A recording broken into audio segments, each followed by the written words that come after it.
Wrestling is one of the craziest sports around. Seems like for every big move, something even bigger is just waiting to happen. For example, a heel turn can literally make or break a wrestler. In fact, some of the changes are so big and exciting that they'll leave you flabbergasted. So now in the video, let's talk about top 20 most surprising heel turns in WWE history. First off, we have The Rock getting beaten up by CM Punk. At the 1000th episode of Raw, CM Punk and John Cena fought each other. Big Show, who was Cena's rival at the time, took out the C Nation leader, which meant that Big Show won the match by disqualification. The heel turn happened in two different parts in a matter of minutes. First, Punk, who was a babyface at the time, turned his back on Show when he was beating up Cena, but that didn't bother him too much because most of us like to see Cena get beaten up. The Rock then came and laid out the Brahma Bull. Next up, Triple H puts an end to DX. At the Royal Rumble in 1999, China screwed over Triple H and his WrestleMania XV approach. DX were in a power struggle with the corporation. Triple X came out during the European Championship match between X-Pac and Shane McMahon, and it seemed like he was going to help X-Pac win the title, but none of us saw it coming when he struck the pedigree on his stablemate and joined the corporation.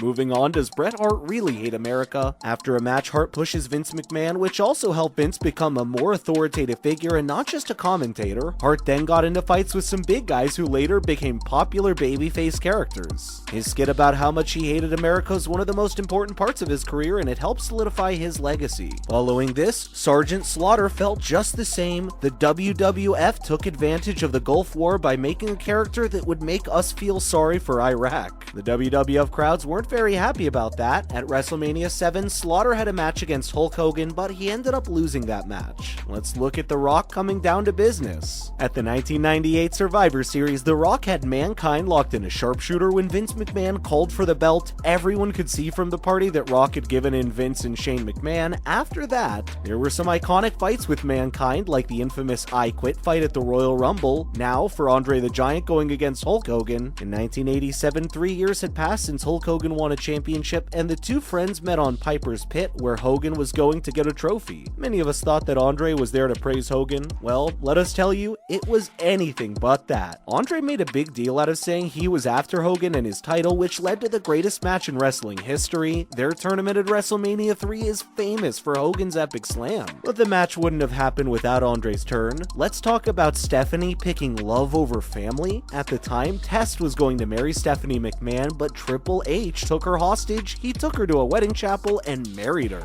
After Triple H won the match between him and Vince McMahon with a sledgehammer, Stephanie was left to cry over the body of her dead father. As Triple H raises his famous weapon over his wife, many people thought he was going to use it on her, but she shocked everyone when she started randomly laughing and hugging her husband. Not to mention Shawn Michaels' barbershop fight. Our fears were confirmed on Brutus Beefcake's barbershop show. Michaels hit Marty Jannetty with a sweet chin music and threw him through the window like a ragdoll. Even though Michaels spent most of his career as a good guy, he would have been nothing without this turn to the bad side. Coming up, Stone Cold brings on a division when Stone Cold Steve Austin took help from Vince McMahon during his WWE Championship match with The Rock at WrestleMania X7. The wrestling world was split on the choice to make Austin a bad guy. Some of us thought it was great, while others called it the day the Attitude Era died. Now Rikishi, who couldn't hide much longer, who ran over Stone Cold Steve Austin, the person behind the wheel, was found out because of a slip of the tongue. Rikishi'd been working with Too Cool, and Scotty 2 Hotty had mentioned that Rikishi was backstage at Survivor Series, although Rikishi still hadn't made his TV debut yet. Rikishi admitted to it and famously said he did it for The Rock. He said that he was tired of Samoan wrestlers being held back so that the Great White Hope could take over, and that he killed Austin so that the spotlight could be turned on his cousin.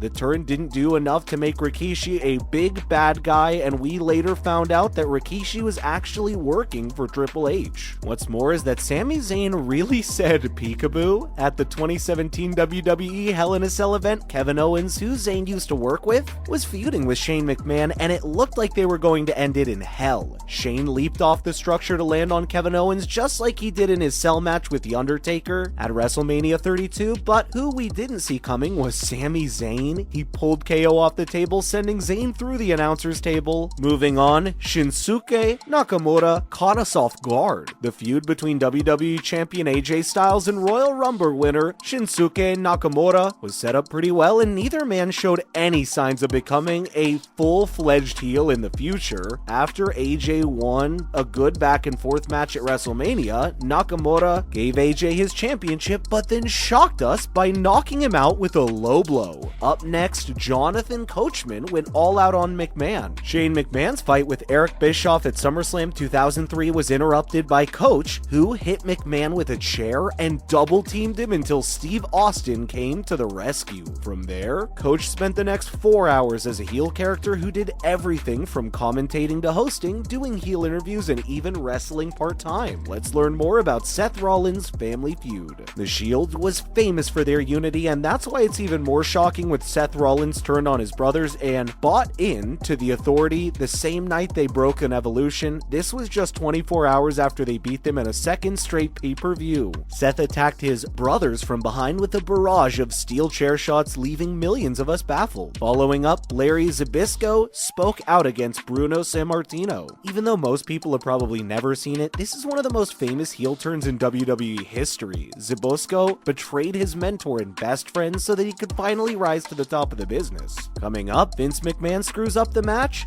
Vince suggested that WWE Champion Bret Hart leave WWE. He got paranoid, so he decided to screw Bret out of their finished plan. You can easily tell why this moment was marked as one of the biggest heel turns in history. Before this, he was only known as a TV commentator, but when the fight between Bret and Shawn Michaels became real, he joined in. Let's look at Barry Windham turning on his partner. Barry Windham teamed up with his former horseman Lex Luger at the Clash of the Champions to take on tag team champions Arn Anderson and Tully Blanchard. The second match was set for Jacksonville, Florida just a month later. Windham surprised everyone when he turned on his partner during the match, giving the win and championships to the Brainbusters and joining them in the Four Horsemen. Not to mention Kane underneath his mask. After Kane accepted Raw co-general manager Steve Austin's offer to fight the game for the World Heavyweight Championship, Eric Bischoff, the other co-GM, added that he would have to show his face if he lost. So after one of the most important matches of his career, at Madison Square Garden, Kane lost. We thought we'd never see him take off his mask, which made this all the more shocking for us. And it didn't end just there. We also got to see him attack his partner, Rob Van Dam. Now for The Undertaker punching the living daylights out of Ross. After Survivor Series 2001, the alliance between WCW and ECW fell apart and the WWE took over. Vince McMahon made a Kiss My Butt club for people he thought were betrayers. Undertaker said that everyone from Hulk Hogan to Shawn Michaels has kissed Vince's butt at some point, with himself being the worst offender. He then asked JR why he thought he was better than him. He then punched Ross and made him kiss McMahon's butt while the boss wore JR's trademark hat. Last but not least, Paul Bearer could not take it anymore. Paul Bearer never stopped being on The Undertaker's side after 6 years. During the summer of 1996, Undertaker had a bad brawl with a new wrestler named Mankind. At SummerSlam, they fought in the boiler room to get the ring and take the urn from Bearer. Undertaker seemed to be winning, but Bearer turned his back on his partner as Mankind attacked. That's a wrap for this video, my friends. Make sure to give this video a thumbs up and subscribe to our channel for more videos just like it. Thanks so much for watching. We'll see you in the next one.